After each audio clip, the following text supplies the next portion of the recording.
Liz, thank you very much. The former tennis world #1 Maria Sharapova is making her return to the court on Wednesday after serving a 15-month ban for doping. She's playing in the Stuttgart Grand Prix after receiving a controversial wildcard entry. Well, this was the 30-year-old arriving for training earlier on Wednesday at the Wiesenhof Tennis Club in Stuttgart ahead of her match with the 2015 US Open finalist Roberta Vinci of Italy. She wasn't permitted on the premises until the exact day her ban ended. The match itself is due to take place at 16:30 GMT. As for Sharapova's opponent, Vinci, well, she's been one of the many that have criticised the organisers' decision to award the Russian a wild card. The tournament's main sponsor is Porsche, and they also happen to sponsor Sharapova.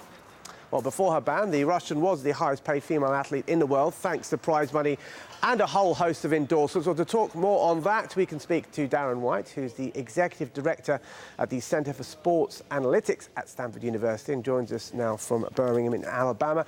Darin White, I was mentioning the fact that Sharapova was the highest-paid female athlete in the world before her ban, and now she's back. How much damage has been done to her brand? I think she will be fine. The long-term implications, I wouldn't be surprised if she doesn't come out stronger from a branding perspective, primarily because I think this will be viewed as a relatively minor on the scale of things that athletes do. And if you look back at other athletes who've had these sorts of failures, typically when the public will move on, and in a lot of ways she's getting extra attention. And so I think, I really believe that in the long term, her brand will actually be stronger as a result of this. So you think that's typical of athletes returning, or is it Sharapova just such a special case?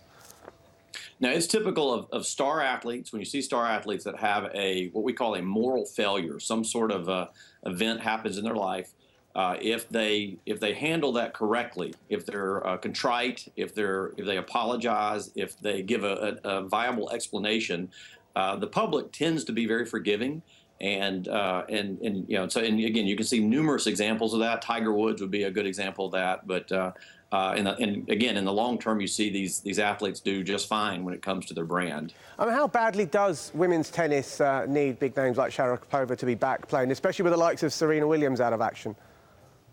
Yeah, she's critical.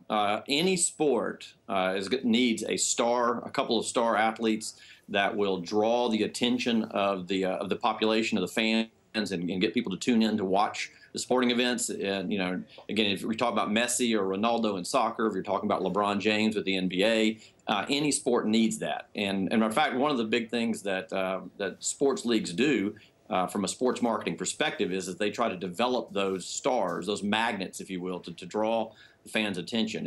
And clearly she is one of the big stars of women's tennis and is very much important to the game. Yeah, there was a lot of criticism towards the organisers of the Stuttgart event when they gave Sharapova that wild card. Their main sponsor, as I said, was Porsche, who's also a sponsor for Sharapova. Is that coincidence? You know, obviously, if you're the sponsor, your primary objective is to have as many eyeballs as possible watching that event.